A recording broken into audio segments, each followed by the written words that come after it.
যৌন নিপীড়ন ও শিশু পাচারের দায়ে দণ্ডিত জেফ্রি এপস্টেইনের নতুন ইমেল প্রকাশিত হয়েছে। ইমেলগুলো প্রকাশের পর যুক্তরাষ্ট্রের প্রেসিডেন্ট ডোনাল্ড ট্রাম্প আবারও এপস্টেইনের বিতর্কে চলে এসেছেন। যুক্তরাষ্ট্রের প্রতিনিধি পরিষদের ডেমোক্র্যাট সদস্যরা 2011, 2015 ও 2019 সালে 3টি ইমেল প্রকাশ করেন।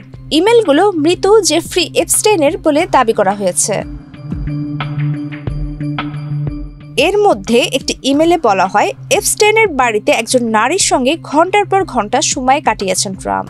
এপস্টেইন আরও দাবি করেন, ট্রাম্প যৌন নির্যাতন ও ভুক্তভোগী নারীদের বিষয়ে জানতেন, কারণ তিনি এপস্টেইনের ঘনিষ্ঠ সহযোগী গিলিন ম্যাক্সওয়েলকে থামতে বলেছিলেন। ম্যাক্সওয়েল বর্তমানে অপ্রাপ্ত বয়স্কদের যৌন কাজে সম্পৃক্ত করার দায়ে 20 বছরের কারাদণ্ড ভোগ করছেন। রয়টার্স জানিয়েছে, এপস্টেইন প্রায় 15 বছর ধরে ম্যাক্সওয়েল ও ট্রাম্পের ঘনিষ্ঠ লেখক মাইকেল উলফকে এসব ইমেল পাঠাতেন। এক্সট্রিম মশার কয়েল প্ল্যান্ট ফাইবার দিয়ে তৈরি, তাই সহজে ভাঙে না, সুগন্ধিযুক্ত ও নিরবিচ্ছিন্নভাবে জ্বলে। ডেঙ্গু, চিকুনগুনিয়া বাহি সহ যে কোনো মশার বিরুদ্ধে দেয় এক্সট্রিম সুরক্ষা। হোয়াইট হাউস অবশ্য ইমেলগুলোকে ডেমোক্র্যাটদের সাজানো নাটক বলে প্রত্যাখ্যান করেছে। প্রেস সচিব ক্যারোলিন লেভিট বলেন, এটি প্রেসিডেন্ট ট্রাম্পকে কলঙ্কিত করার উদ্দেশ্যে তৈরি একটি ভুয়া প্রচারণা। তিনি দাবি করেন, ইমেলে যার নাম গোপন রাখা হয়েছে তিনি প্রয়াত ভার্জিনিয়া জিওফ্রে, যিনি নিজেই বলেছেন ট্রাম্প কোনো অনৈতিক কাজে জড়িত ছিলেন না। ডেমোক্র্যাটদের ইমেল প্রকাশের পর রিপাবলিকান সদস্যরাও এপস্টেইনের স্টেট থেকে আরও 20,000 পৃষ্ঠার নথি প্রকাশ করেন।